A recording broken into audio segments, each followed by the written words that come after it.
Shri Venkateswara gold తాకట్టులో ఉన్న మీ బంగారాన్ని విడిపించి కొనబడును.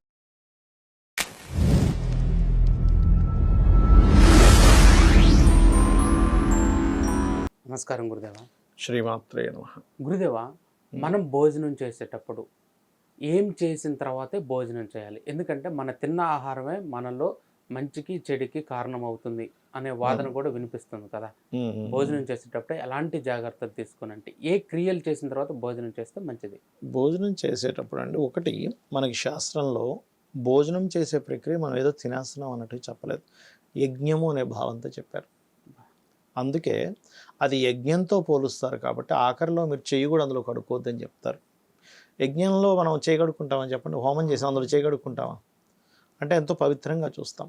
ఎందుకు యజ్ఞం అన్నారు దాన్ని అంటే, ఈ శరీరం ఏదైతే ఉందో ఈ శరీరం నడవడానికి నీకు తోడ్పడుతుంది.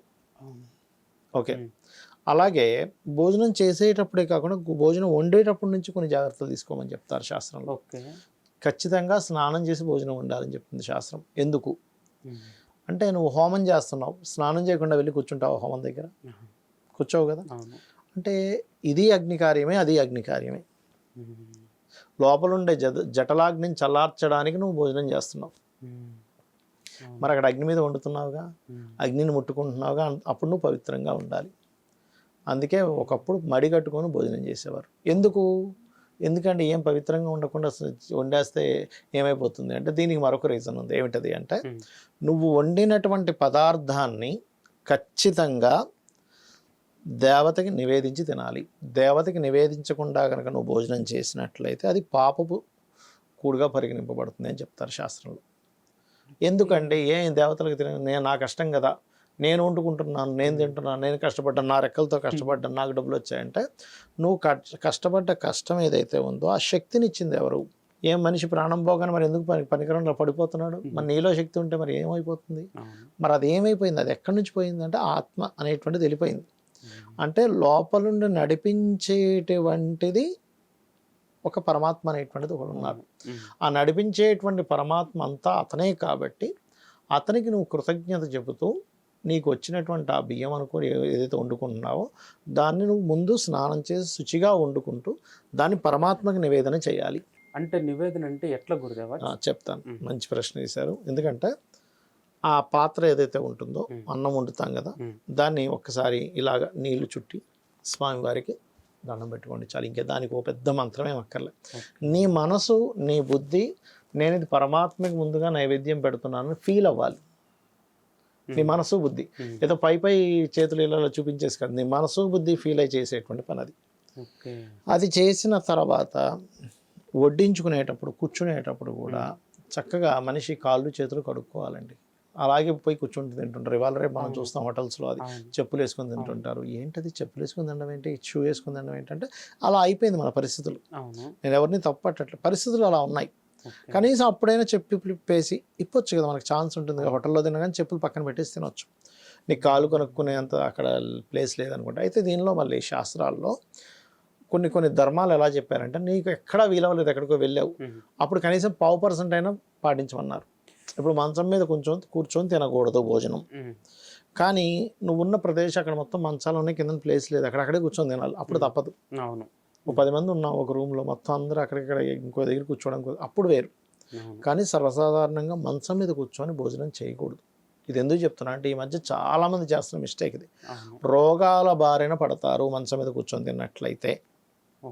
అలాగే భగవంతుడికి నివేదన చేసిన తర్వాత మనం అన్నం ముందును కూర్చున్న తర్వాత చక్కగా నీళ్లు పోసుకొని నీ ఇష్టదైవాన్ని నామస్మరణ చేసుకొని నీళ్ళు తాగండి ఫస్ట్. దాని తర్వాత స్వామివారికి ఇలా మళ్ళీ వండింది వేరుగా చూపిస్తాం, స్వామివారికి వేరుగా ఇలా అనుకొని నమస్కారం చేసుకుంటాం. చేసుకొని ఆవు నెయ్యి వేయమని చెప్పింది శాస్త్రం. ఆవు నెయ్యి కొద్దిగా వేసుకొని ఒక 3 మెతుకులు పంటికి తగలకుండా మింగాలి. ఎందుకు అంటే, దీనికి సైంటిఫిక్ రీజన్ చాలా ఉంది. ఎప్పుడైతే ఆవు నెయ్యి ముందుగా వెళ్తుందో లోపలికి, ఆ వ్యక్తికి జీర్ణ సంబంధించినటువంటి ఇబ్బంది ఏది ఉన్నా కూడా తొలగిపోతుంది. అంటే మనం ఏం చేస్తున్నాం, ఫస్ట్ దీనికి 2 రకాల విషయాలు. ఒకటి సైంటిఫిక్గా తీసుకుంటే అలాగే, రెండో రకంగా తీసుకుంటే మనం లోపల జఠరాగ్ని రూపంలో ఆ పరమాత్మ ఉన్నాడు. పరమాత్మకి హోమంలో ఏం వేస్తాము, నెయ్యి వేస్తాం, నెయ్యి వేస్తాం, అవును. హవిస్. ఉమ్. అందుకని ఆవు నెయ్యి వేయాలి. ఓకే. ఎందుకు వేయాలంటే this is the reason. Okay. Okay. తినేటప్పుడు శాస్త్రం ఏం చెప్తుందంటే తినేటప్పుడు మాట్లాడకు. ఉమ్. ఇంకా ఎవరైనా పెద్ద వ్యక్తి ఉన్నాడు ఆయనతో పాటు, ఆయన ఏదో మాట్లాడుతున్నాడు, మన ఇంటికి వచ్చిన అతిథి మనల్ని మాట్లాడేస్తున్నాడు, అప్పుడు మాట్లాడు. ఓకే. కానీ మనం అతిథిని పిలిచి ఆయన మాట్లాడించకూడదు. ఓకే. నువ్వు సింగిల్గా తింటున్నావు, మాట్లాడకుండా తినాలని చెప్తుంది శాస్త్రం. మాట్లాడకుండా తింటున్న దాన్ని భగవత్ నామస్మరణతో తినాలని చెప్తుంది శాస్త్రం. ఓకే. చక్కగా దాన్ని ఆస్వాదిస్తూ భగవత్ నామస్మరణతో శుభ్రంగా తిని. చాలామంది తెలియక చేసే మిస్టేక్ ఏంటంటే మొత్తం ఒక మెతుకు కూడా లేకుండా ఉడిచేస్తారు. అలా ఉడవకూడదని చెప్తుంది. కొన్ని ఉండాలి అక్కడ. ఎందుకంటే నీకు తెలియకుండా దాన్ని తీసుకెళ్ళి ఇంకో దగ్గర వేసినప్పుడు అది ఇంకొకరికి ఆహారం అవుతుంది. అలాగే తినే ముందు ఒక ముద్ద తీసి ఇంకొక చిన్న గిన్నెలో పెట్టి దాన్ని అక్కో దేనికో పెడతారు.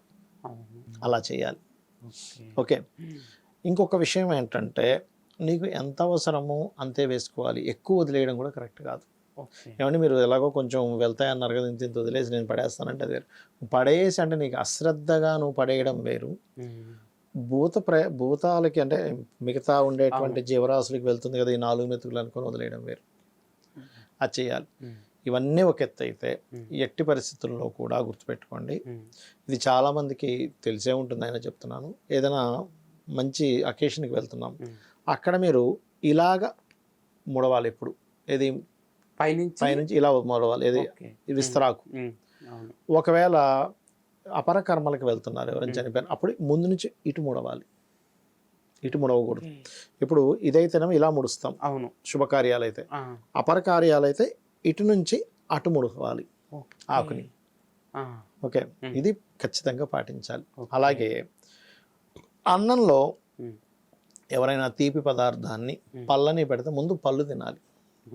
చాలా మందికి ఆఖరిలో తింటారు. ఎందుకు అంటే తొందరగా డైజెస్ట్ అయ్యేటువంటిది ముందు వెళ్తుంది. ఇది కొంచెం లేట్గా డైజెస్ట్ అవుతుంది అన్నం. ఇది పైన, అది కింద వెళ్ళి ఇది పైన ఉంటే ఇది పాడయ్యే ఛాన్స్, తొందరగా డైజెస్ట్ అవ్వాలి. కాకపోతే ముందు పళ్ళు తీసుకోవాలి. ఓకే. అలాగే మీరు ఎప్పుడూ కూడా గుర్తుపెట్టుకోండి, నార్మల్గా అన్నం ఇంట్లో వడ్డించుకునేటప్పుడు ఫస్ట్ అన్నం వేయకూడదు. వడ్డించే వ్యక్తులకు కూడా ముందు కూర, పప్పు ఇవన్నీ వేసిన తర్వాత లాస్ట్లో అన్నం వేయాలి.